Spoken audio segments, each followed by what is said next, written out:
ay inalok na mag-invest at ikaw naman ay nagka-interes. Ito ang lista ng mga katanungan para matiyak na di ka ma-scam. Magkano ba ang aking kikitahin? Pag ang sagot sa'yo ay Doble o higit pa buwan-buwan. magduda ka na, malamang scam yan. Saan ang office nyo at ano ang landline number? Pag ang sagot sa'yo ay Virtual office kami and sa messaging app lang kami makakontakt. magduda ka na, malamang scam yan. May license ka pa to get investors from SEC. Pag ang sagot sa'yo ay hindi naman kailangan yun, magduda ka na, malamang scam yan. Kung ikaw ay inalok na mag-invest at ikaw naman ay nagka-interes, magtanong at mag-investiga para di ma-scam at mabiktima. Bakit kailangan ko pang mag-recruit ng ibang investors? Pag ang sagot sa'yo ay Para mas kumita ang investment mo. magduda ka na, malamang scam yan. Bakit kailangan ko mag-invest agad-agad? As in now na. Pag ang sagot sa'yo Kasi ay limited offer lang, kaya avail. Now na! magduda ka na, malamang scam yan. Bakit sa personal bank account mo at hindi sa company account? I-deposit ang investment ko. Pag ang sagot sa'yo ay Para mas mabilis ko i-process ang investment mo. magduda ka na, malamang scam yan. Scam yan. Kung ikaw ay inalok na mag-invest at ikaw naman ay nagka-interes, magtanong at mag-investiga para di ma-scam at mabiktima. Para makasiguro, download SEC Checkout o sumangguni sa SEC o mag-report sa mga autoridad.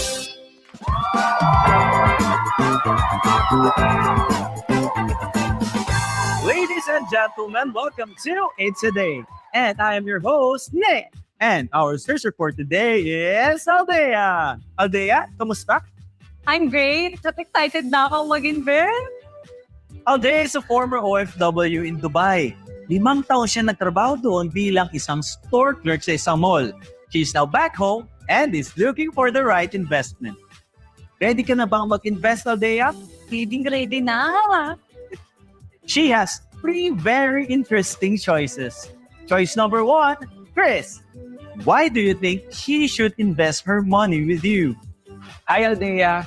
Pag akong pinili mo, palalagwin ko ang pera mo ng 50% agad in just 1 month. Tapos, hindi ka lang investor. Business partner ka pa. At may bonus trips to Europe for free. Aldea, do you have any questions for Chris? Choice number 1, kung ikaw ang magiging business partner ko, anong magiging role ko? Mag-refer ka lang ng ibang mga investor, kagaya ng family members or friends na gusto ding mag-invest. For every successful referral, may dagdag kang kita. Now let's continue with choice number 2. Choice number 2, John. Why do you think she should invest her money with you? If you choose to invest in our company, you will be part of a very progressive company kung saan investors ang celebrities at politicians. Our company owns several hotels here and abroad. Our products distributed globally. And of course, our company registered sa SEC. Aldea, do you have any questions for John? Choice number 2, registered nga ang company nyo sa SEC. Pero may patent to sell or offer securities ba kayo? Order of registration, prospectus and salesman certificate, o securities broker ba ang company nyo? Wala pa kaming ganong permit, pero kukuha kami. Now let's continue with choice number 3. Nico, why do you think she should invest her money with you? Hello, Aldea. I run a legitimate business venture. Registered sa SEC ang business ko, and our physical office is at MJ Towers along Ortigas Avenue. We have a permit to sell securities, and I'm a licensed securities broker. You can visit our office or also check our website. Doon mo makikita ang annual financial statement, general information sheet, iba pang requirements na ipinapasa namin sa SEC at ibang ahensya. Pwede mong i-check kung kumikita ang business namin para magabayan ka sa iyong investment. Aldea, do you have any questions for Miko? Choice number 3, ilang taon na ang company nyo? Our company was established by my father in 1995 and I took over the business in 2015. So almost 3 decades na ang aming company. Aldea, meron ka na bang napili sa kanilang tatlo? Si choice number 1, ang laki daw ng kita. Kaso, kaduda-duda naman yung 50% na buwan-buwan yung kikitain. Si choice number 2 naman, malaki yung company nila. Kaso, wala naman silang permit to sell securities. Si choice number 3, hindi gaanong malaki yung company nila. Pero, kumpleto ang mga permits nila. Established ng business nila at very stable. Aldea, what is your final answer? I choose to invest in choice number 3. Congratulations, Miko, sa iyong pag-i-invest si Aldea. Laging tandaan, bago mag-invest, mag-investiga. Para makasiguro, download SEC Check App o sumangguni sa SEC o mag-report sa mga autoridad.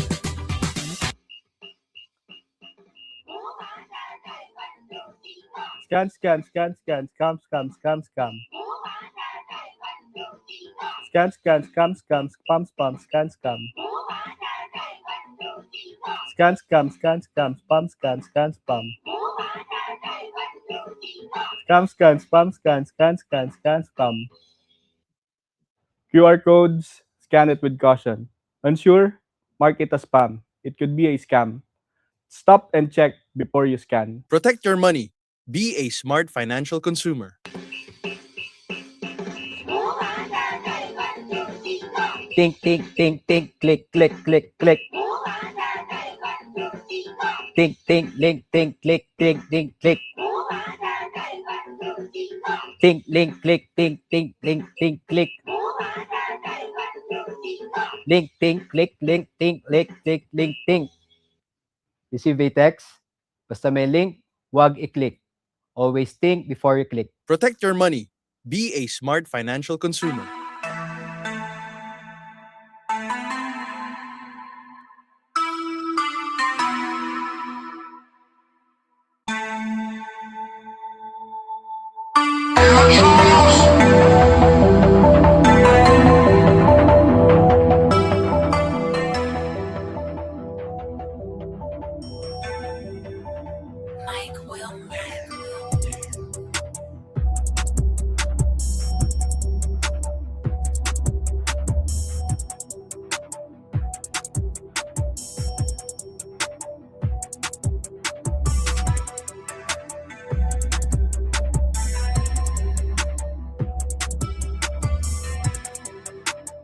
Protect your money.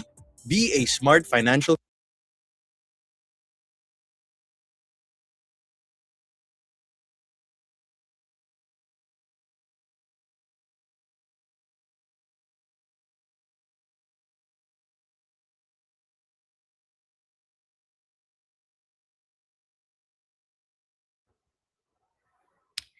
Good afternoon, everyone. I'm Angela Okal from the Strategic Partnership and Advocacy Division of the Securities and Exchange Commission.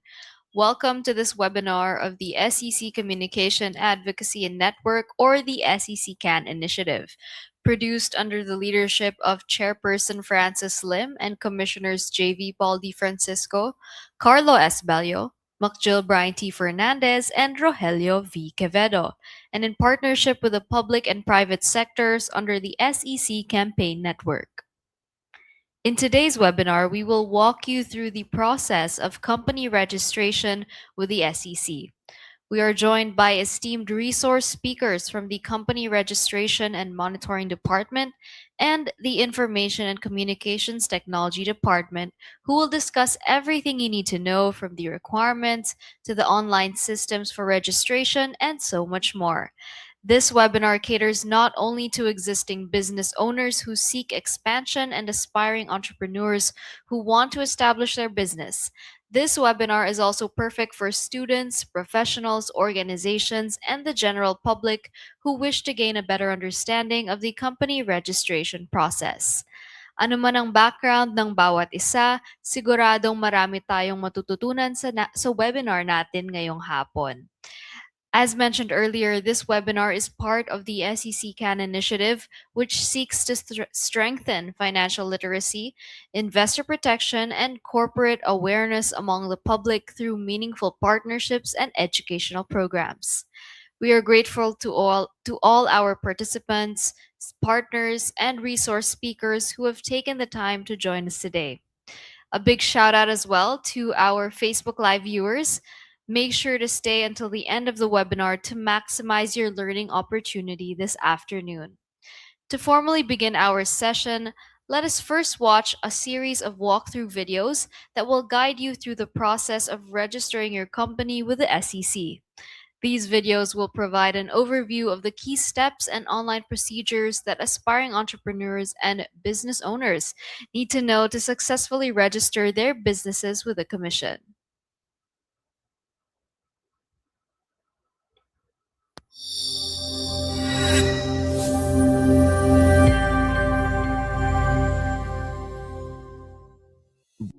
Registering your corporation with the Securities and Exchange Commission can now be done anytime and anywhere with a super easy registration online or SEC Zero.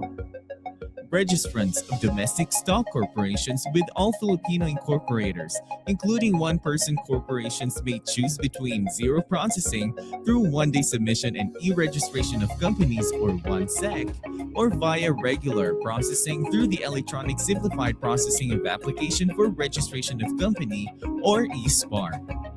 The zero processing option is currently unavailable for lending and financing companies. To register, the authorized representative must create and credential an account through the electronic SEC user registration environment or eSecure, the official passport to all online services of the SEC.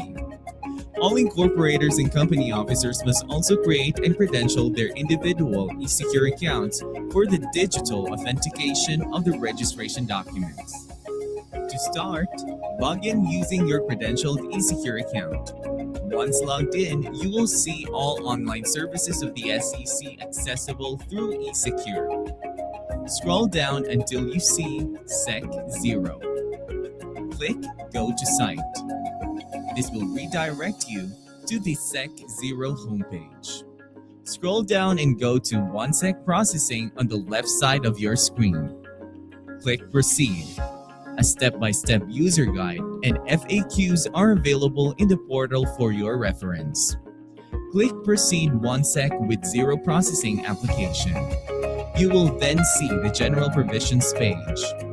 Read the provisions, then click Continue to OneSec with Zero Processing application form. It is now time to encode the required details for your application. Step 1. Name verification. The details of the applicant or authorized representative will automatically be populated from information in their eSecure account. Enter the position and phone number if applicable. Select company type and subtype. Select the company classification, subclass, and the number of incorporators. Select the appropriate industry and business activity. Notice that upon selection, the primary purpose will automatically be filled out. You may also add another industry and provide your company's secondary purpose. Next, input your company name. You may refer to the corporation name guidelines available on the screen to ensure your proposed name is in line with the law.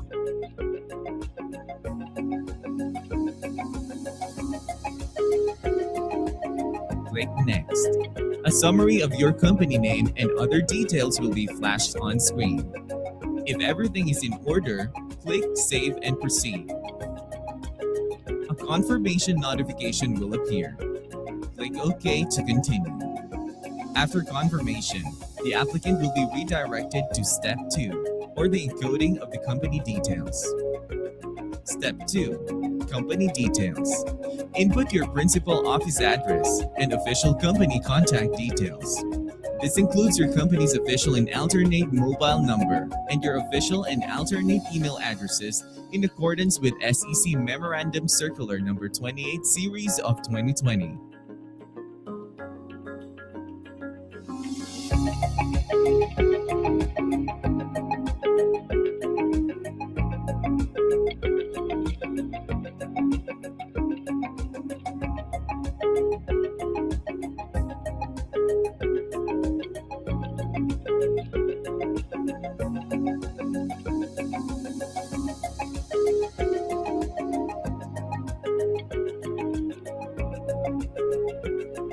Once done, click Save and Proceed. Step 3. Capital Structure. Click Add Capital Structure and provide, first, the authorized capital stock, or the peso value of the maximum number of shares a corporation is legally allowed to issue or offer. Second, the subscribed capital stock, or the portion of the authorized capital stock covered by subscription agreements, whether fully paid or not. Lastly, the paid-up capital stock, or the amount of money a company has received from stockholders in exchange for shares of stock. Click Save and Proceed to add details. Choose Common Share Type.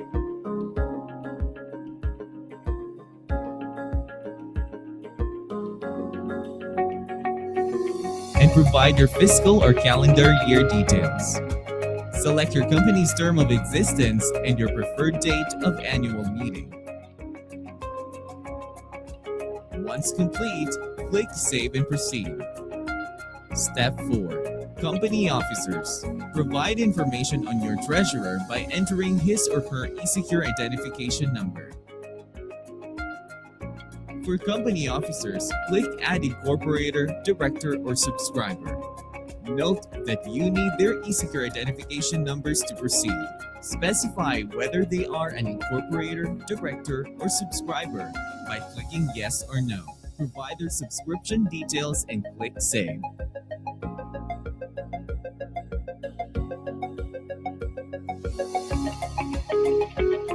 Continue to add company officers as necessary.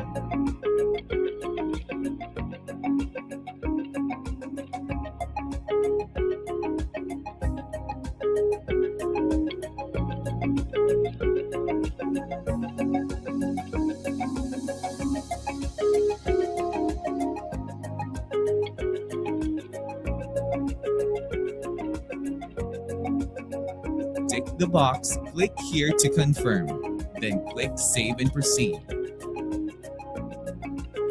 Step 5. Beneficial Ownership Declaration. Select Yes if the corporation is being registered on behalf of a person or persons other than an incorporator, and fill out the Beneficial Ownership Declaration page. Otherwise, select No and tick the box, click here to confirm. Click the Save and Proceed button to continue. Step 6. Application Review. Check the accuracy of the system-generated forms by clicking to open them in a separate tab. To make any corrections, click the Click Here to Edit link to return to the specific step where you want to update information. View, download, and verify that all information is correct and complete.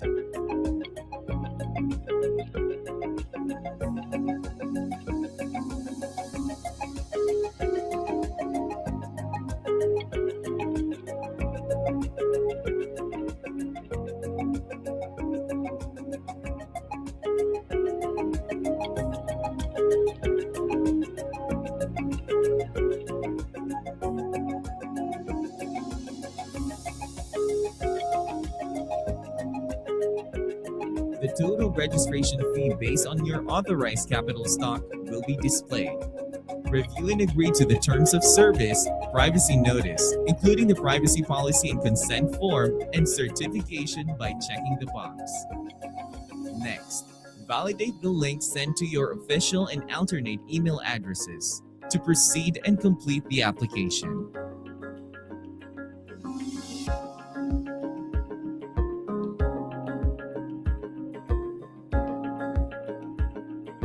Once verified, click Recheck Verification.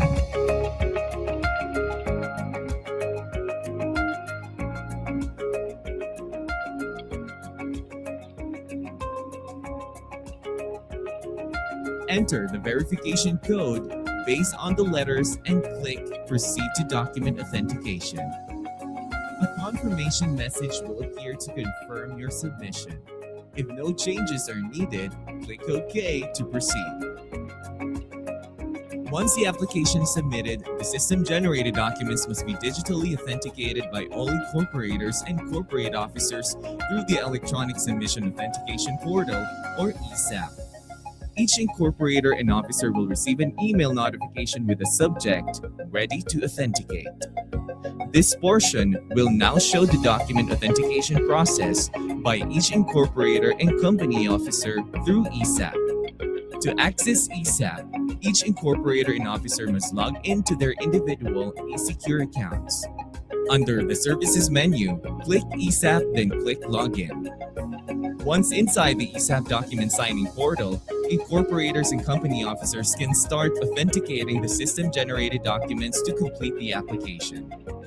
Select Authentication Requests. View the documents that are pending authentication.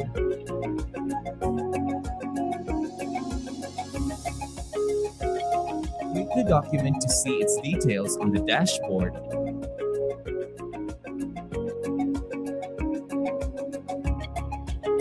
And click Authenticate. Enter the one-time password or OTP sent to the incorporators or corporate officers' registered mobile number and email address.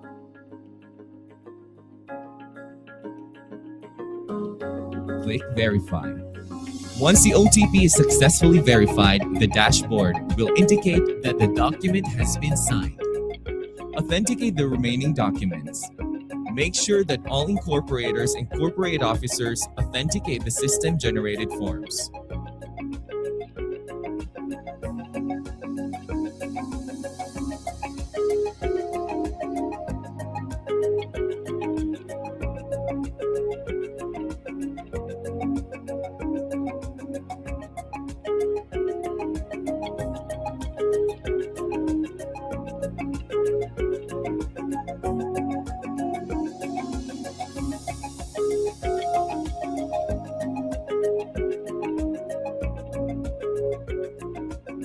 Once all signatories have authenticated the documents, go back to the eSmart portal and click Check or Update Status. Once the completion status reaches 100%, you can now proceed with payment. Click the button for payment through the Electronic System for Payments to SEC or SpaceSec to be automatically redirected to the payment portal. Read the privacy notice and tick the I agree to the privacy notice. Then click Proceed. A detailed payment summary will be shown. Enter the email address for the electronic official receipt and enter the verification code. Then click Proceed to Payment button. Complete the payment following your chosen payment method steps. A payment confirmation and an electronic official receipt will be sent to the authorized representative's email. After payment, click Go Back to eSmart. Finally, click the Download button to view and save your authenticated system-generated registration documents and your digital certificate of incorporation. The Digital Certificate of Incorporation includes features such as Philippine Public Key Infrastructure or PNPKI, a QR code linking to the summary of application, and a QR code displaying the name, position, office of the signatory of the Certificate of Incorporation, and the date of the registration. And there you have it. Without having to submit hard copies of documents or go through the notarization process, you can now register a corporation anytime, anywhere. Because it's easy at SEC.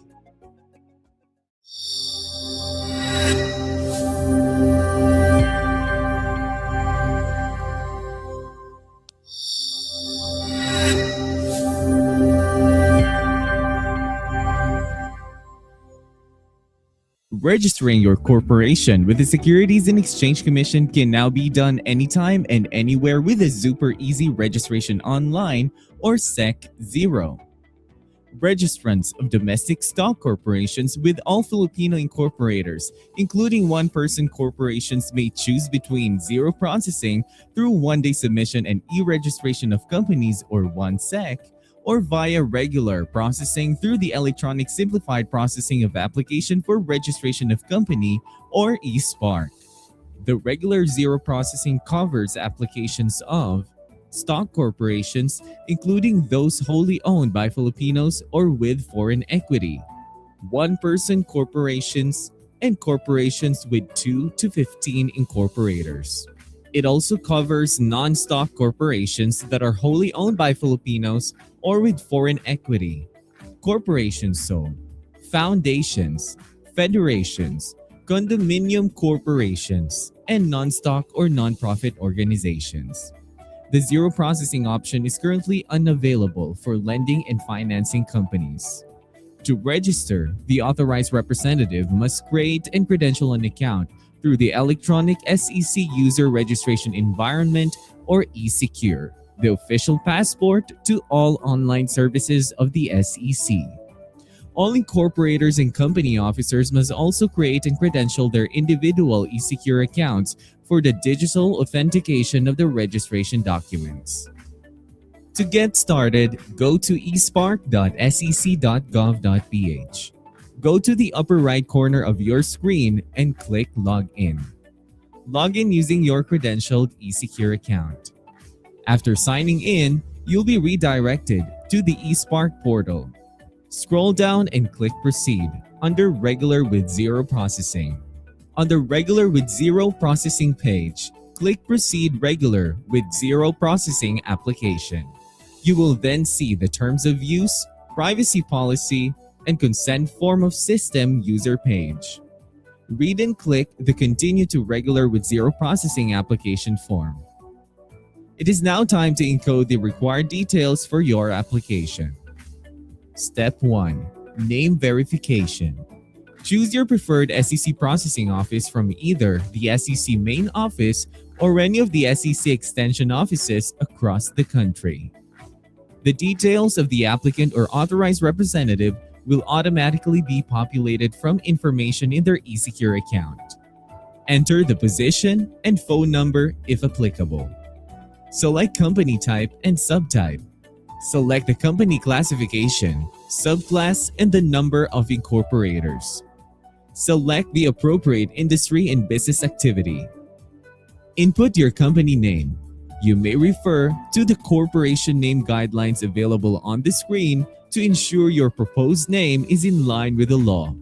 Click Next. A summary of your company name and other details will be flashed on screen. If everything is in order, click Save and Proceed. A confirmation notification will appear.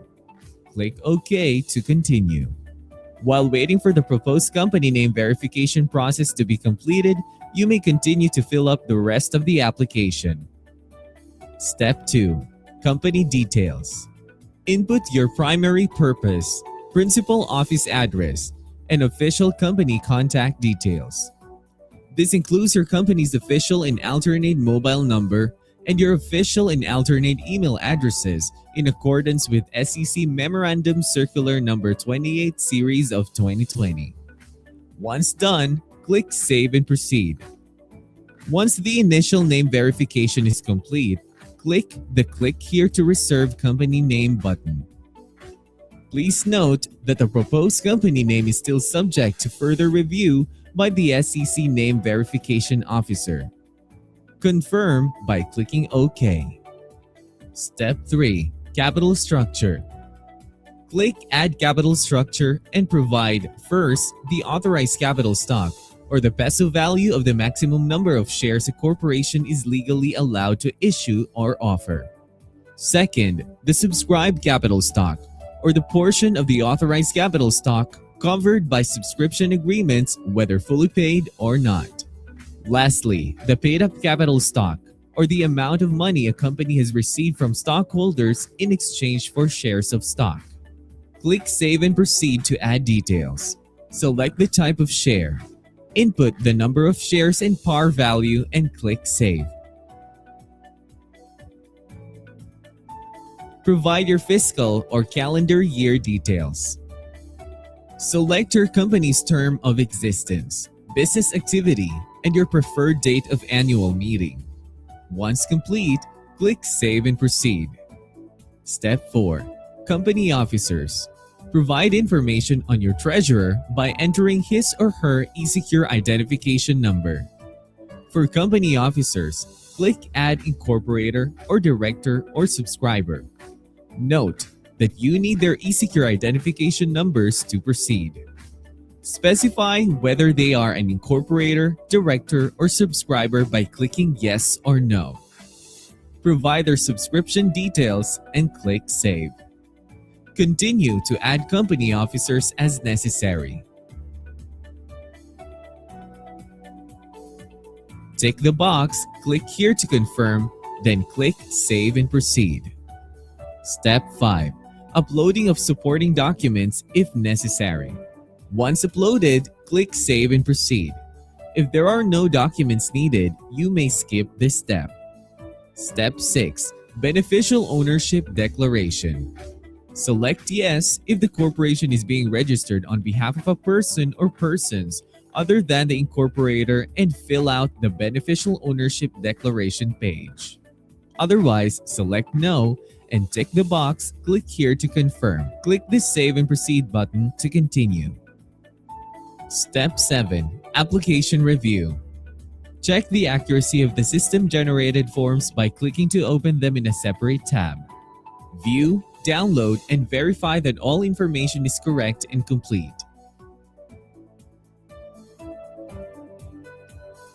To make any corrections, go to the Click Here to Edit link to return to the specific step where you want to update the information.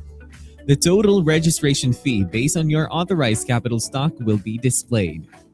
Review and agree to the terms of service, privacy notice, including the privacy policy and consent form and certification by checking the box.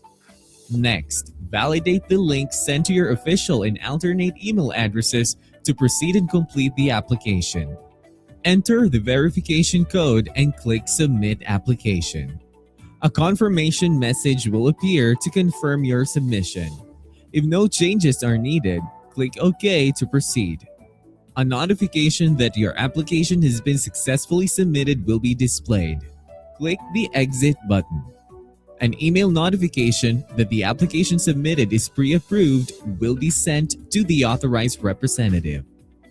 Once the application is pre-approved, the system-generated documents must be digitally authenticated by all incorporators and corporate officers through the Electronic Submission Authentication Portal or ESAP. Each incorporator and officer will receive an email notification with the subject, Ready to Authenticate. This portion will now show the document authentication process by each incorporator and company officer through ESAP. To access ESAP, each incorporator and company officer must log into their individual eSecure accounts. Under the Services menu, click ESAP, then click Log In. Once inside the ESAP document signing portal, incorporators and corporate officers can start authenticating the system-generated documents to complete the application. Select Authentication Requests. View the documents that are pending authentication. Click the document to see its details on the dashboard and click Authenticate. Enter the one-time password or OTP sent to the corporate officer's registered mobile number and email address. Click Verify. Once the OTP is successfully verified, the dashboard will indicate that the document has been signed. Authenticate the remaining documents. Make sure that all incorporators and corporate officers authenticate the system-generated forms. Once all signatories have authenticated the documents, go back to the eSpark portal and click Check or Update Status. Once the completion status reaches 100%, you can proceed with payment. Click Proceed. A detailed payment summary will be shown. Select your preferred payment method. Enter the email address for the electronic official receipt and enter the verification code. Then click Proceed to Payment button. Complete the payment following your chosen payment method steps. A payment confirmation and an electronic official receipt will be sent to the authorized representative's email. After payment, click Go Back to eSpark. Finally, click the download button to view and save your authenticated system-generated registration documents and your digital certificate of incorporation. The digital certificate of incorporation includes features such as Philippine Public Key Infrastructure or PNPKI, a QR code linking to the summary of application, and a QR code displaying the name, position, office of the signatory of the certificate of incorporation, and the date of the registration. This certificate bears the same legal validity as with the original certificate. And there you have it. Without having to submit hard copies of documents or go through the notarization process, you can now register a corporation anytime, anywhere. Because it's easy at SEC.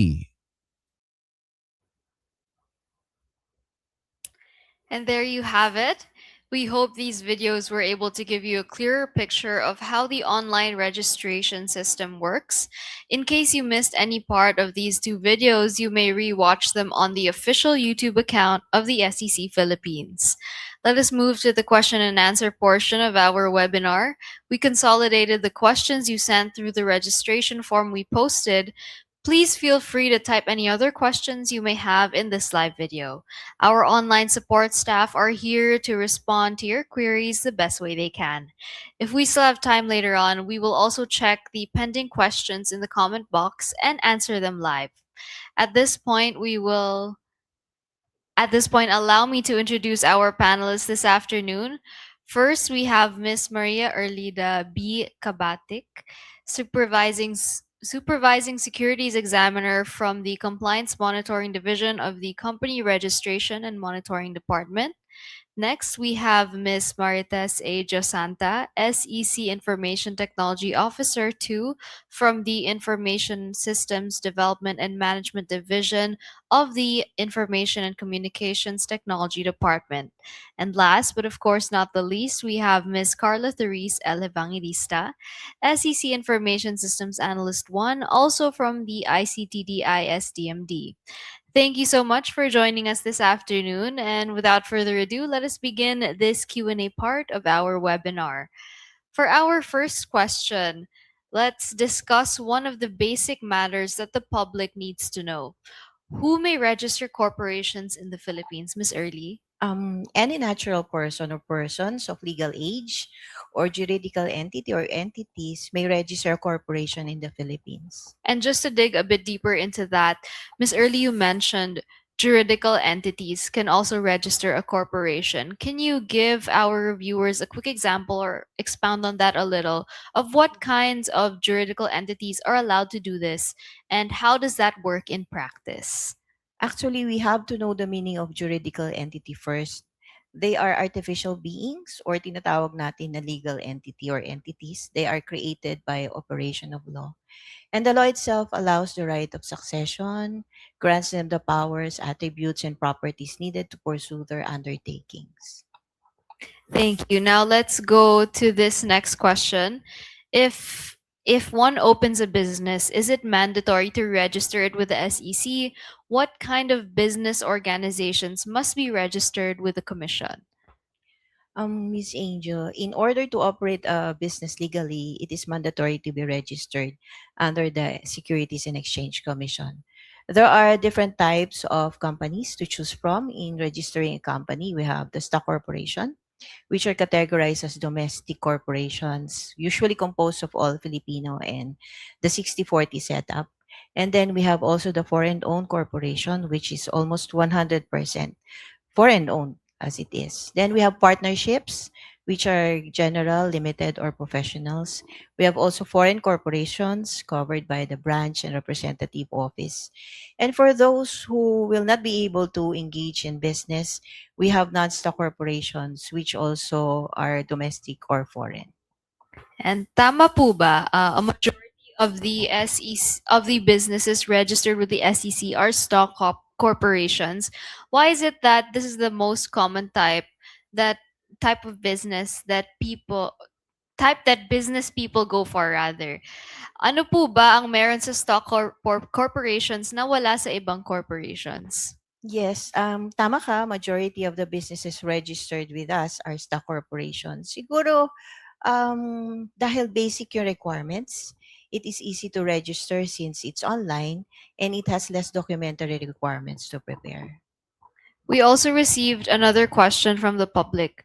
Which is better for the establishment of a variety store wherein 5 members of the family want a part of the ownership? A corporation po ba or a partnership? How are these two business types different? Okay. Bigyan muna natin ng kahulugan kung ano yung stock corporation at partnership. So, as defined under Section 2 of the RCC, a corporation is an artificial being, sabi ko nga, created by operation of law, having the right of succession and the powers, attributes, and properties expressly authorized by them by law. Now, in contrast, ayon naman sa Article 1767, a partnership is a contract between and among persons who bind themselves to contribute money, property, or industry to a common fund with the intention of dividing properties among themselves. So in contrast, a corporation is managed by its board of directors, while partnership is managed by the managing partner. As to financial structures, a corporation has a defined capitalization, while in a partnership, it only has a contributed capital. While corporations can declare its surplus profits as dividends, these dividends are distributed based on the percentage of shares of each shareholders. Profits, on the other hand, for partnerships are divided equally or based on the agreement between and among them. So lastly, under the separate corporate personality doctrine, corporate officers and shareholders are not personally liable for corporate debts. So on the other hand, if the personal properties of the partners are needed to pay for the debts, then ma-extend dun sa personal property nila yung liability. Now, as to the inquiry, as to which is better, wala tayong direct answer dyan kasi it would depend entirely on the intention of the family members or it would be based on the specific goals and needs nila. Thanks for that, Ma'am Early. That will be very helpful to our audience today. It's also really important to be clear po sa ating mga viewers kung ano ba yung intention ninyo sa pagtayo ng isang business kasi ito yung first way to truly assess kung anong klaseng business nga ba ang appropriate para sa inyo. Hindi talaga siya one size fits all. So it's better to evaluate first before you move on to the part of registration.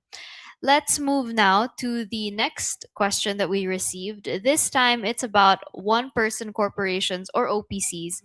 So please allow me to read through these related questions first para isahang sagot na lang din. What is a one-person corporation or OPC? And as a sole proprietor, ito yung sabi ng isang audience member, I am planning to shift to a one-person corporation. How would you advise me on this matter? And can a Facebook page of a group of people be registered by the creator of an OPC?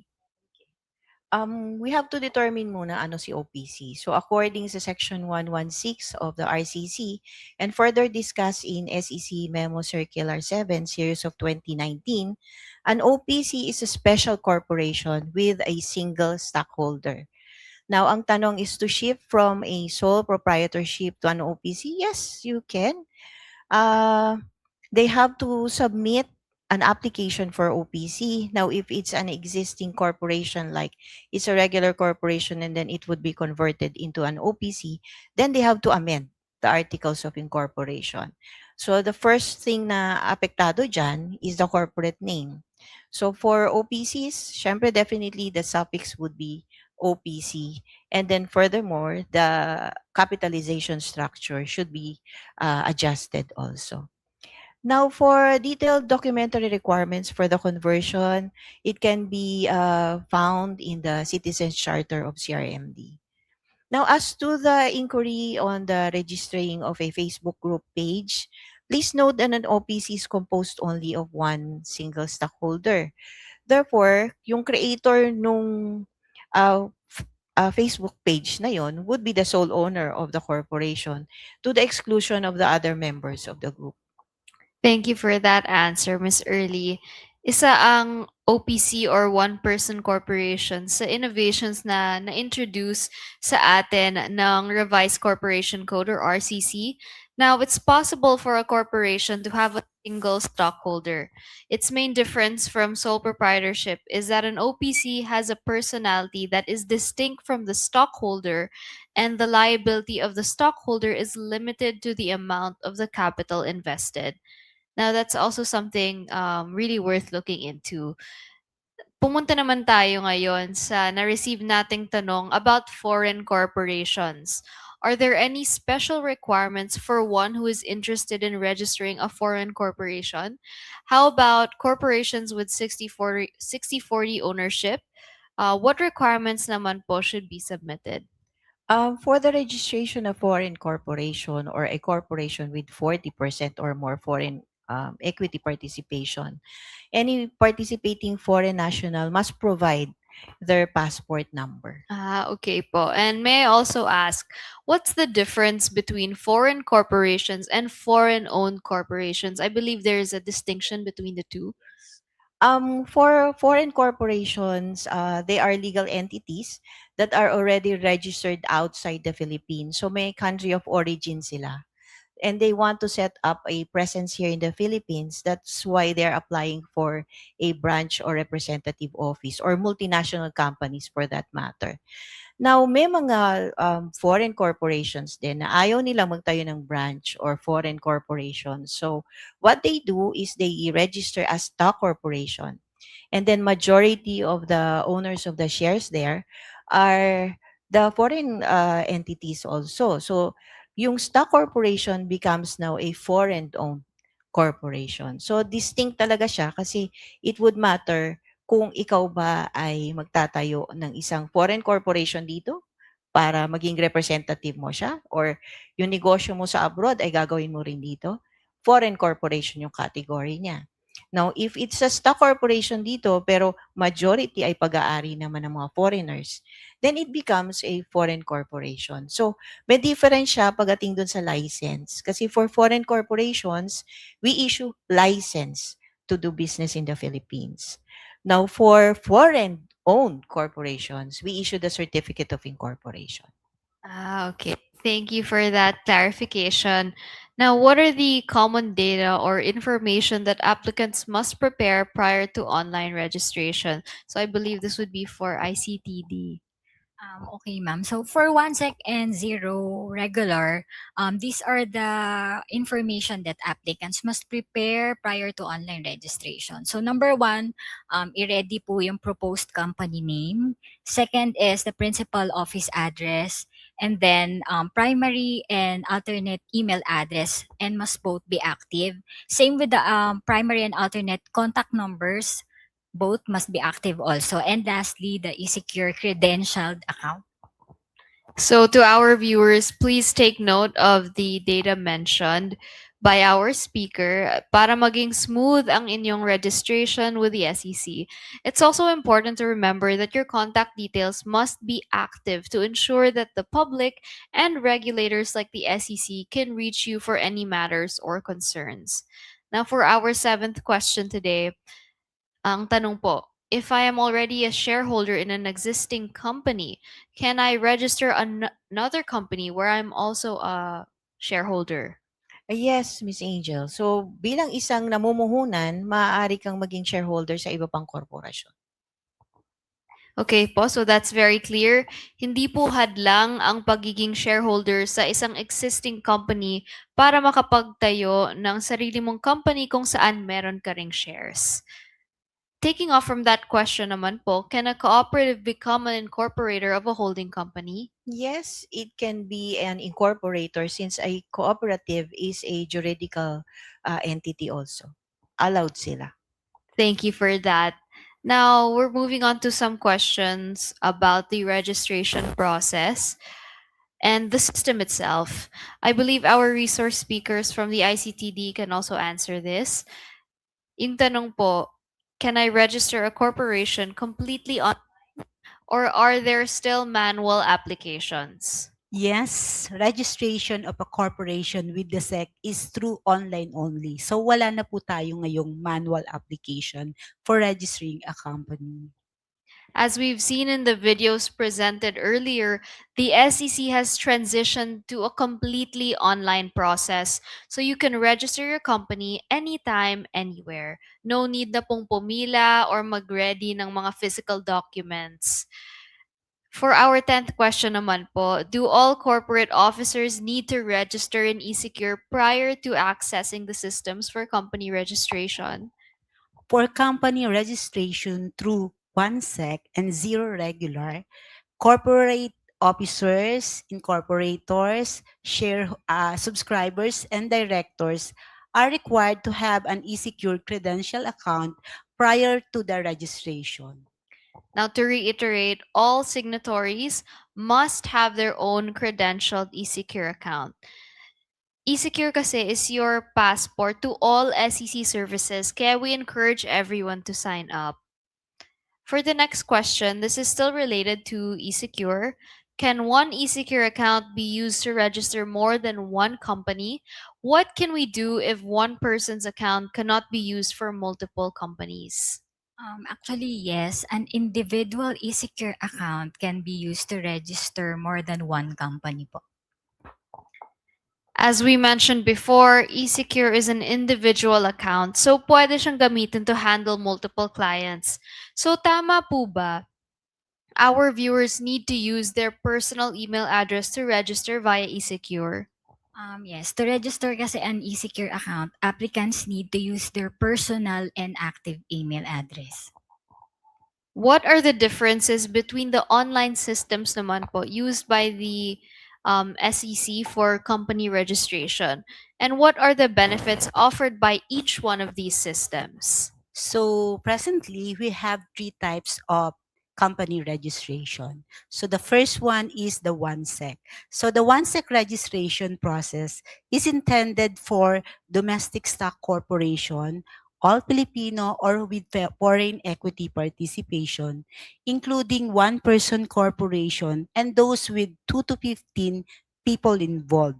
It is designed for one-day processing or less than 1 day. And most of the information is already pre-filled. So they don't need to mag-isip pa kung ano yung mga ilalagay nilang purpose kasi predetermined na ng system yon, allowing registrants to enter only minimal data. So the process is fully automated, from company name verification to the issuance of the digital certificate of incorporation. System-generated forms no longer require wet signatures as the documents are digitally authenticated through the Electronic Submission Authentication Portal or ESAP. Likewise, notarization and physical submission of registration documents are no longer required. So wala na po yung mga documents, they don't need to notarize it and submit to SEC. However, for this process or type of registration, corporate officers, incorporators, subscribers, and directors must have an eSecure credential account prior to the registration. Meanwhile, we have the second type, which is the Zero Regular. It covers the registration for non-stock and stock corporation, either all Filipino or with foreign equity participation. one-person corporation, and those with 2 to 15 people involved. Similar to the one-sec registration process, system-generated forms no longer require signatures, wet signatures, as documents are digitally authenticated through ESAP. So it's the same po dun sa one-sec. Also, no need to notarize and submit the hard copies of the registration documents. Also, corporate, same with OneSec, corporate officers, incorporators, subscribers, and directors are required to have an e-secure credentialed account prior to the registration. The third type po is the regular only. Under this application type, it covers the registration for lending and financing, non-stock corporation, partnership, and licensing of foreign corporation, either stock or non-stock. This type of application requires uploading of signed and notarized documents, as well as the physical submission of the notarized application and the requirements. However, in this type of application, corporate officers, incorporators, subscribers, and directors are not required to have an e-secure account. And so I just have some questions kasi medyo loaded din po yung answer natin so that our audience can understand it better po. So for the first two, lalo na yung first two, they're quite similar with one another. So briefly, ano po ba yung main differences niya? Is it just because the first one is processed faster, or ano po ba yung main difference nung The dalawa? main difference between the first one, which is the one-sec, and the second one is the zero regular, is that in one-sec, almost all the information for a company is already predetermined by the system. So you don't need to think about what will be your purpose kasi yung system na yung nagbibigay sa'yo based on the industry classification or the business activity. And also, the word itself, one, so it will be approved, your company will be approved and registered in 1 day or less than. Kasi there is no human intervention on the side of the SEC. So, however, in the zero regular, although it is also fully automated, however, meron po ditong nagpo-process on the side of the SEC. Okay. So, mas mare-recommend nyo po ba yung first option if you're going to register, example, just a generic and simple type of corporation na you're sure na nandun naman lahat ng options? Hello. Yes, for as long as the business that you are going to put up is belong to the 100 industry classifications na inaalaw ngayon for OneSec. So for the second option po, just in case lang na it goes beyond that or much specific talaga yung gusto nyong ilagay sa example, to register rather, yun yung pipiliin. Yes. And then for the third option, it's only available po ba for companies that are related to financing and lending? Yes. For the third option or third type of the registration, which is the regular only, it only accepts for the stock corporation, the financing and lending, and non-stock, partnership, as well as the foreign corporation, stock and non-stock. Okay, so thank you for that clarification. Now, for our next question, what is the common cause for a proposed corporate name to be denied by the SEC during the online registration process? How can we troubleshoot this naman po? Okay, so no corporate name shall be allowed by the commission if it is not distinguishable from an already reserved or registered corporation. So, pinoprotektahan natin yung mga naunang na-register. So, once makita na hindi available siya, total cost ng rejection siya. Or kung yung corporate name ay protected by law like WHO, UNICEF, they cannot use that kasi may mga restrictions as far as that is concerned. Now, when it is also contrary to existing laws, rules, and regulations natin. Like kung capital ang gagamitin, investments. So may mga restrictions na dapat nating sundin. So if ever I advise our audience to read the memorandum circular on consolidated guidelines on the use of corporate name for further information po and guidance. Yeah, thank you po. Can we register the DTI business name with the SEC with a different business owner name? How can we register a business trade name for every line of business the corporation will undertake? Corporate names are subject to our existing rules and regulations. So to add, yung single proprietorship kasi is different from a corporation. So they can use the DTI name as long as available siya sa atin. 'Di ba? And then we apply also yung ating guidelines ulit kung may mga system validations na hindi siya papayagan. Pero generally, yung corporate name is commonly used as its business name din. So, there are instances kasi that they would want to add, aside from the corporate name, they would want to add like restaurant or manufacturing or as part of their trade name. So, they can do that. Pero hindi sila pwede sa one sec. Pwede sila doon sa zero regular kasi there's a validation that needs to be done sa atin bago sila i-approve doon sa kanilang trade name. Now, if it's an existing corporation na, then they can amend the corporate name and submit it sa e-watch. I-amend, sorry, i-amend. Yes. Most likely, hindi po talaga pwede dun sa one sec because marami siyang industries na nako-cover under those different names po, right? So, for the next question, eSpark Zero does not consider the trade name. How should we address this? We need to amend just to add a trade name po ba?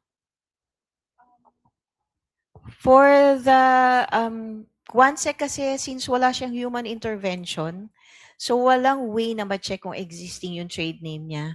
So ang validation natin for OneSec is concentrated on the corporate name itself.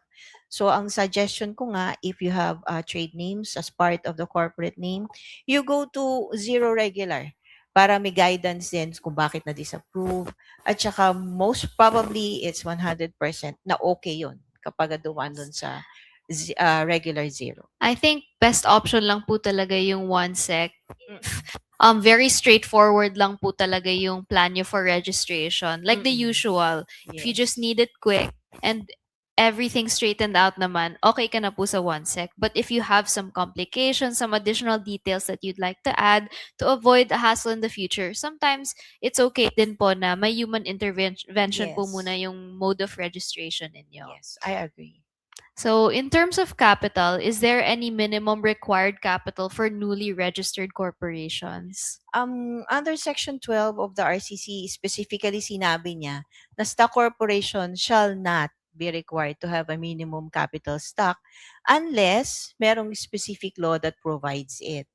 Like customs brokerage, recruitment, subcontracting, yan. May mga required talaga na minimum paid up capital yan. And the applicant has to comply. Yes, that makes sense naman din po. Kasi if these are very specific industries so there are really regulations put in place for them as well. So for our next question, under this type of processing, like nabanggit po dito, SEC 0, although from what I know, hindi na po ito ginagamit now, iba na po yung names. So, can we modify the primary and secondary purposes in the articles of incorporation, or must we follow the fixed format implemented by the SEC?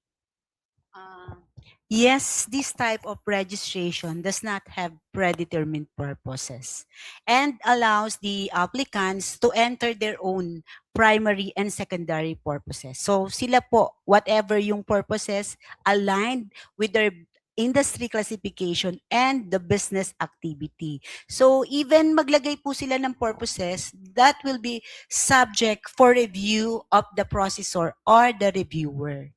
And thank you for that. And just to clarify, hindi na po SEC 0 yung tawag, no? So it's already We still call it the zero regular. Zero regular. Yes. Okay, zero regular just to be specific. Kasi if you go on our site, yun po yung options na makikita nila eh. So baka hanapin nila yung Sec Zero. Zero regular po yun if you're gonna look for it sa site.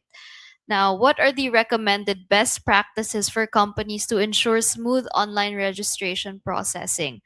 What would be your tips for easier and even faster registration sa ating audience? Okay, so for company registration through OneSec and Zero Regular, so please ensure that the corporate officers, incorporators, directors, and subscribers have an eSecure credentialed account prior to registration. Second, coordinate early with the incorporators and signatories for faster document signing and authentication. And then, important to talaga use a stable internet connection during submission and payment. And then, ensure to have an active email accounts po when registering din sa eSecure. Then, sa application naman po, save draft copies and screenshots of reference numbers and submitted forms. So, if uncertain about the company purpose or classification, clarify it with your parang team siguro before submitting it to minimize revisions din. So, itong mga sinabi kong practices can help reduce deficiencies. It also avoids delays and improve the overall processing experience in eSpark. Thank you for those tips, Miss Carla. Important po talaga ang close coordination with the signatories para maging smooth ang proseso ng inyong pag-access ng systems na ito. Also, make sure you have access and you're sure that in the future you will still have access to the email accounts you're using for the registration process. So in case meron pong ma-encounter pa ring error or problem, our lines are open naman for your questions or concerns. Let's move on to the next question po. So as it stands now, how long does the company registration take? Like usually gaano katagal po ba? Okay. For OneSec, the word itself, one, so the application will be registered within 1 day or less. So for regular, with zero processing, yun yung zero regular, it is 7 working days. And for the regular only, so this includes the application for financing and lending, non-stock corporations, foreign corporations, either stock or non-stock, it takes 20 working days. So it would be recommended po kung let's say non-stock corporation or normal lang naman siya na non-stock corporation, it would be recommended na Zero regular. So there's 7 days processing 7 time. days. Mas okay po yun Yes. kesa they undergo the Yes, other. because non-stock is both available. Both Application, available naman eh, no? for under the zero regular and the regular only. However, if you don't want to go to eSecure credentialing, so you have to choose regular only. But if you want for pastors, so you have to select the zero regular. Yeah, so the only additional requirement naman po dyan, the difference is you would just need a credentialed eSecure account. So that's all you really have to work on para at least you don't have to wait 20 days. 7 days would be enough for you. So if meron ng digital certificate of incorporation or COI, wala na bang makukuha na green certificate for SEC zero processing? Ngayon, ma'am, for zero processing, since the registration type no longer requires the submission registration requirements, ito yung kulay green. So, or the original certificate of incorporation na is no longer issued po. Thank you for that. Tama po, tama po si Miss Carla. Huwag po tayong mag-alala because the digital certificate of incorporation bears the same legal validity as that of the original or printed certificate. And we understand that this is a common misconception na kailangan talaga you have a physical copy. But once you're provided with the COI, that's already good enough. Kapag natapos na ang registration ng stock corporation through SEC or SEC Zero, paano ang stock and transfer book?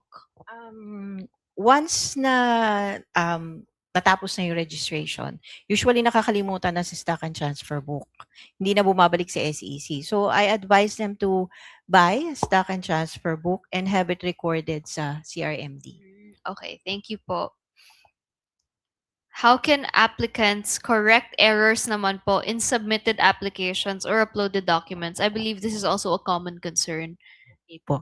So, for one-sec applications, applicants can generally no longer edit or correct the information once the application has been submitted. Since after po no ng payment, automatic na po, registered na po. So, hindi mo na siya mababalikan dahil the status now is already registered. And there is no uploading of documents, kaya wala pong i-re-upload under this type of application. For zero regular application, so if the application is still in draft status, meaning hindi pa po submitted, the applicant may directly edit the information before the final submission. So similar to the one-sec registration process, no document uploading is required. However, kung merong supplemental, that's then the time na mag-upload po sila if necessary.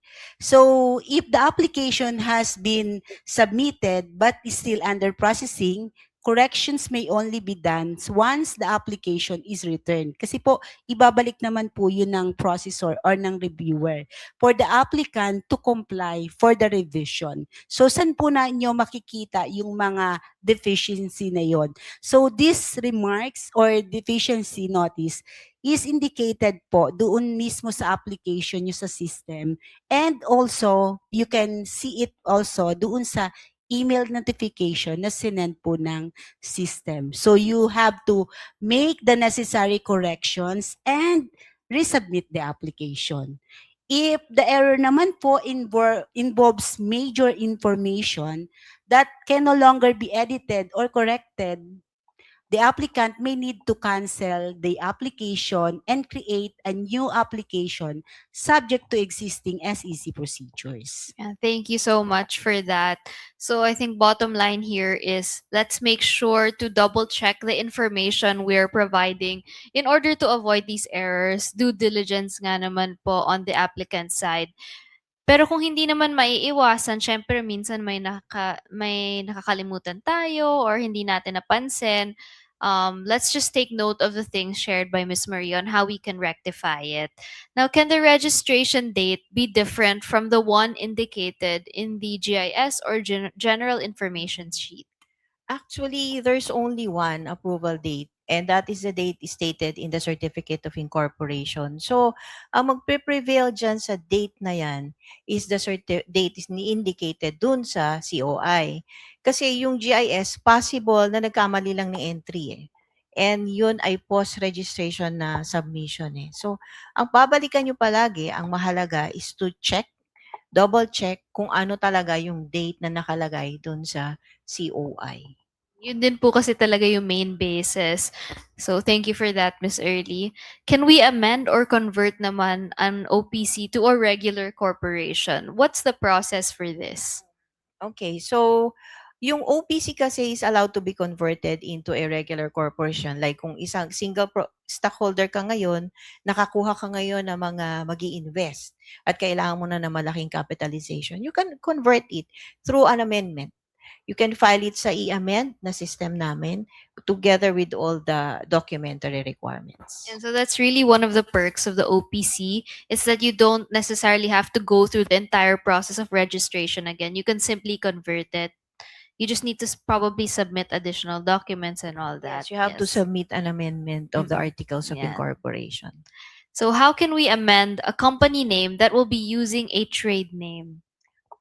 Sabi ko nga kanina, actually, na-discuss na natin yan, you have to file an amendment for the corporate name. So, ang mga basic requirements yan, basic lang is the name verification for the new name, the amended articles, the director certificate, if it's in a regular corporation, the undertaking to change name, and of course, the monitoring sheet. File it in the e-amend portal again.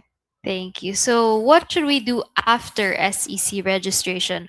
What reminders would you have or give newly registered corporations to ensure compliance with legal obligations? Yan ang problem kasi, Miss Angel. Once na ma-issue sa kanila yung digital certificate, they're so excited, nakita na nila yung kanilang copy. Hindi na nila binabasa yung mga next pages pa eh. 'Di ba? So I would reiterate kasi, and I would call the attention of the audience that please read the second page or the third page na naka-attach dun sa certificate of incorporation kasi there are further details stated there. Particularly yung mga annual reports na kailangan at saka yung time when kailangang i-submit yung mga reports na yan. Yes, that's very important. So, registration is really just the first step to running your business. You need to keep it afloat, and of course, to ensure that it's sustainable in the long run, you need to take care, of course, of your requirements dito po sa SEC. So, how can we convert a corporation naman po into a stock corporation? I'm guessing non-stock po yung sinasabi. So, how does stock versus non-stock work? And what are their pros and cons? Okay. So, for a non-stock corporation, kung yun yung pagkakaintindi natin pareho dun sa question, hindi siya pwede i-convert sa stock corporation kasi magkaiba talaga sila. So, si non-stock corporation has to be dissolved and then you register a new stock corporation. Vice versa naman, we would allow a stock corporation to be converted into a non-stock corporation pero marami siyang requirements. And it's done through the e-amend portal again. So, sabi nila, doon sa stock corporation kasi, may mga capital stock yan they have to consider. Then we have to change the corporate name and so forth and so on.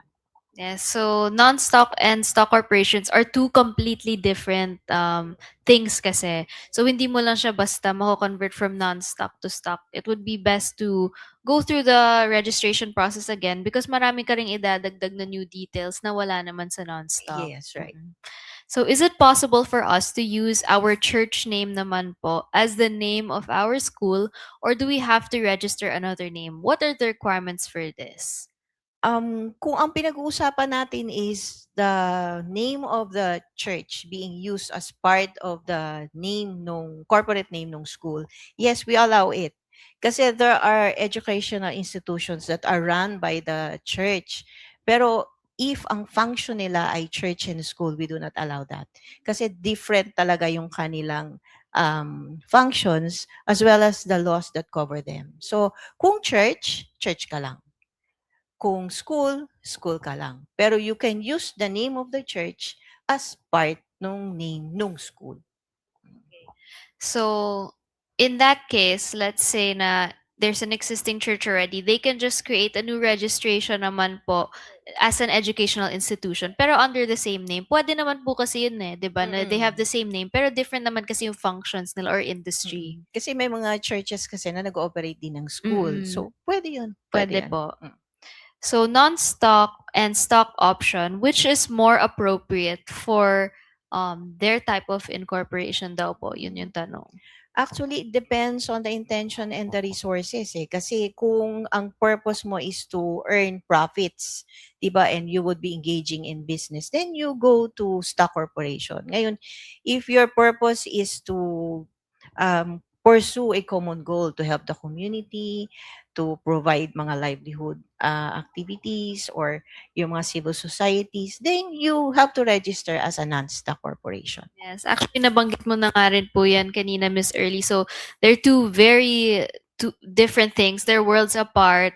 Night and day po sila. So, if profit-driven, stock corporation po talaga. If it's for service or charity, those types of things, most likely non-stock. Kaya they're not interchangeable din talaga. Yes.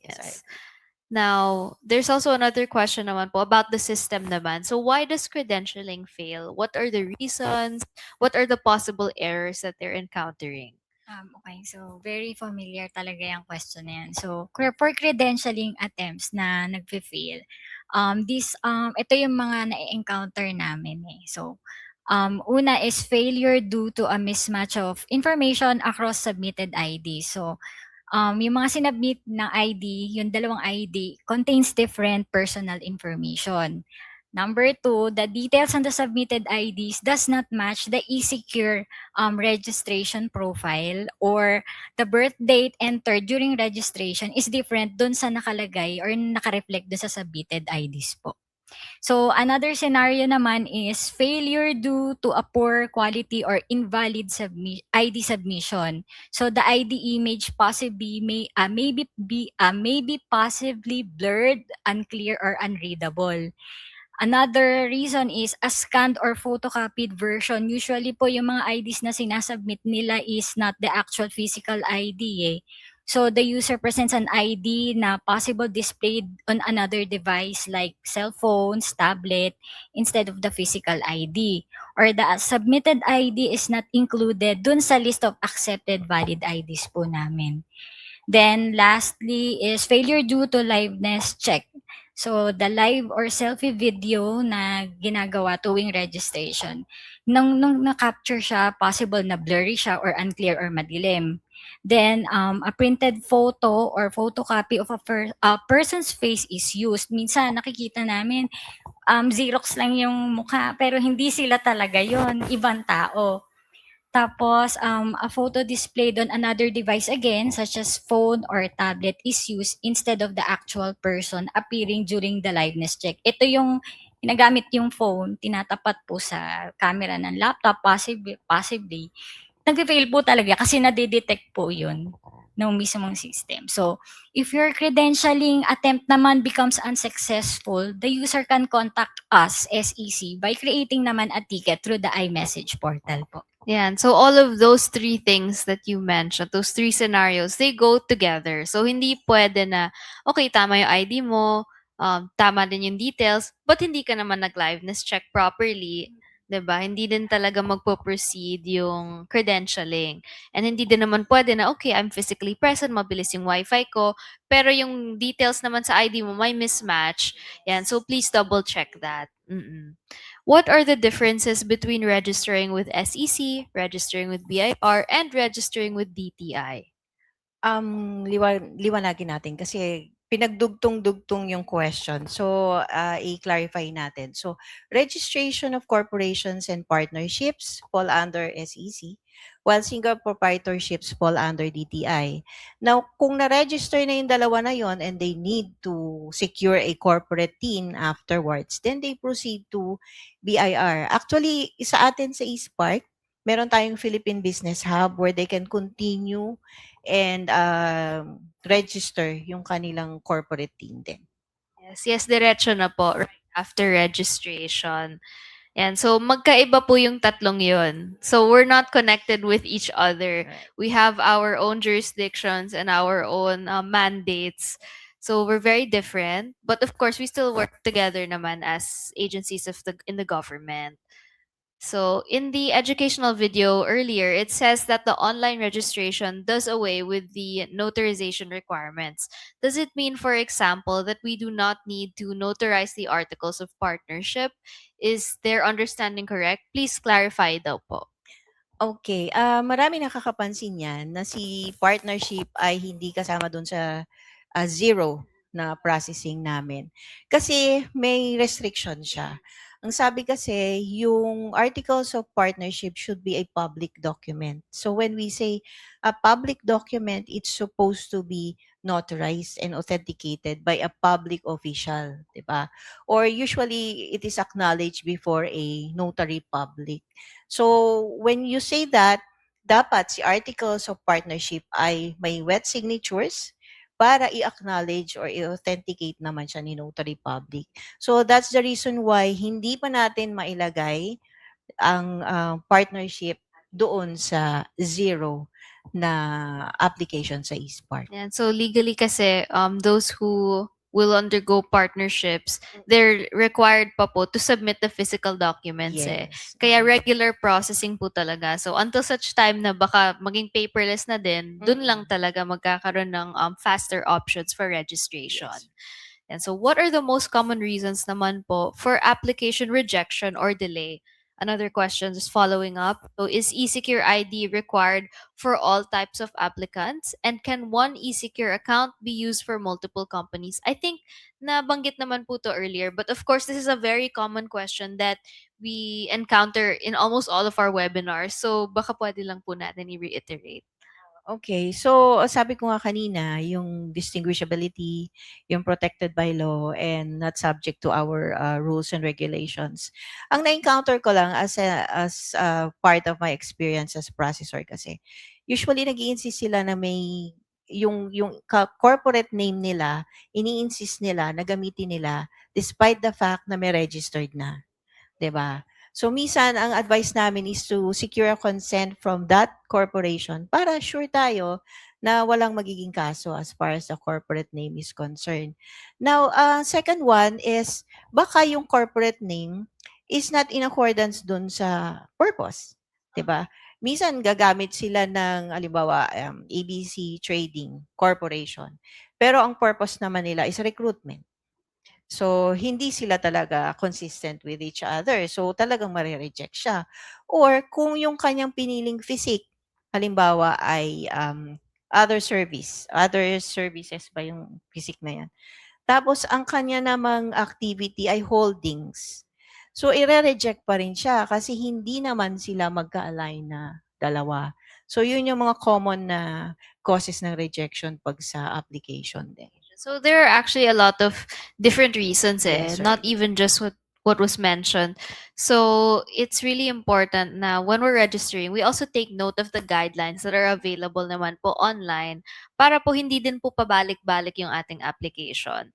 So there's a question, I think this is from the live. So let me just read through them. So ano po ang difference? But this is from Miss Jana, by the way. If you're watching, we're addressing your question.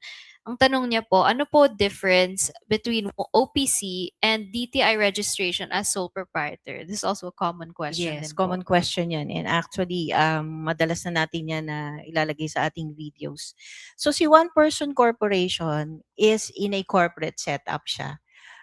It is composed of a single stockholder. Doon nagkakaroon ng nagkakaroon ng confusion eh. Si single proprietorship, siya lang talaga yung may-ari and it is registered with DTI. Ngayon, i-compare mo siya, ang nakikita ko is the structure. Kung corporation ka, structured ka, kasi meron kang capital na siniset, particularly for your business undertaking. For single prop, meron ka ring undertaking, pero ikaw lang mag-isa. 'Di ba? Wala kang capitalization na kinakailangan. Or kung may capital man, involve yung personal property mo. 'Di ba? So doon kapag one-person corporation ka, since may capital structure ka, and in case nagkaroon ka ng liabilities, hindi nila mahahabol yung iyong personal property. Kasi ang hahabulin lang is yung financial structure na nilagay mo doon sa corporation. Kasi separate nga si corporation sa'yo eh. 'Di ba? Unlike sa single proprietorship, isa lang. 'Di ba? So kung meron mang liabilities, madali man yung management, pero yung liabilities mo, apektado ka eventually.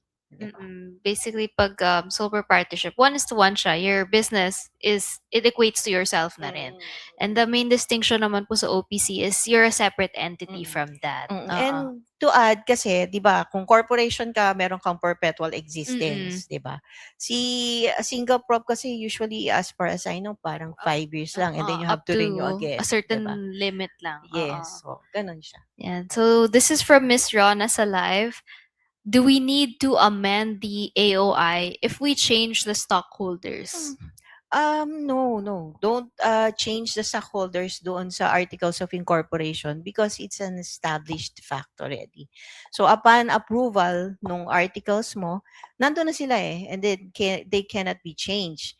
But the changes would occur doon sa general information sheet. You have to update it in such a way na kung sino talaga yung existing na composition ng mga stockholders mo, it should be reflected dun sa GIS. So it doesn't mean naman po na initially, like let's say 10 years ago, sa AOI nyo, ito yung mga nakalagay, na until now, sila pa rin ang may total control over the company. Pwede nyo naman yan i-update. Yes.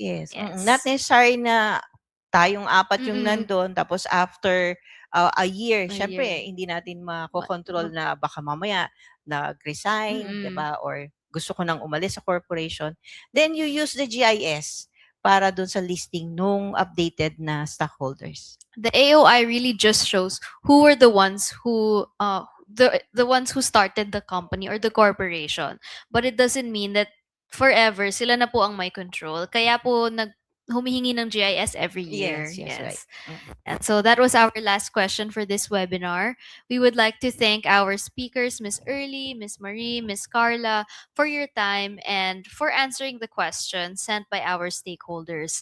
While our time is limited, we sincerely hope this webinar helped address the public's questions on company registration.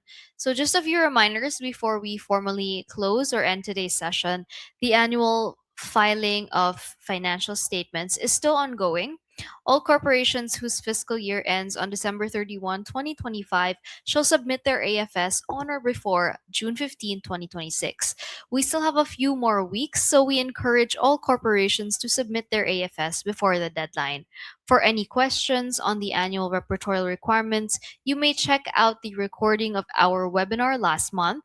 Just visit the SEC Academy through academy.sec.gov.ph to rewatch this session. The SEC Academy is an open education platform where you can access modules on starting and managing your business, investing wisely, avoiding scams, and managing finances efficiently. Meanwhile, the temporary use of the 2020 form for the filing of the General Information Sheet on eFast is extended until June 30, 2026. This is to accommodate those who are still setting up their eSecure and Harbor accounts. Last week, the Commission also issued SEC Memorandum Circular Number 16, Series of 2026, regarding the suspension of the per month of delay penalty for late filing of repertorial requirements under SEC Memorandum Circular Number 6, Series of 2024. This applies uniformly to all domestic corporations and all stock and non-stock foreign corporations subject to Memorandum Circular Number 6 Series of 2024, without distinction as to capitalization, retained earnings, or the number of prior offenses. Kindly note that this suspension shall take effect prospectively. All of these announcements are also posted on the official social media pages of the Commission. For further assistance, you may visit us here at the SEC headquarters in Makati or any SEC Extension office nearest to you. You may also contact 14SEC, that's 14732 for inquiries. You may also reach out to us through the SEC iMessage portal so our personnel can assist you. For more services, you can also download the SEC or SEC Check app. Available ito sa Google Play Store at Apple App Store. Through this app, you may verify if an entity is authorized to solicit investment or engage in lending and financing activities. Maging mapanuri po tayo at manatiling ligtas. I-download ang SEC Check app. We would also like to remind everyone to answer our online evaluation form by June 26, 2026. Simply visit the link flashed on your screens or scan the QR code to access the evaluation form. We will also post the link in the caption of this Facebook Live video. Your feedback matters to us, so we truly hope you could take the time to answer the form. Again, you may answer the evaluation form until June 26, 2026. Kung meron kayong na-miss sa webinar na ito, maaari nyo itong balikan at panoorin ang replay sa aming Facebook at YouTube. I-upload din namin to sa SEC Academy. Muli, ako po si Angela Ocol. Maraming salamat at see you again sa susunod na webinar. Magandang hapon po sa inyong lahat.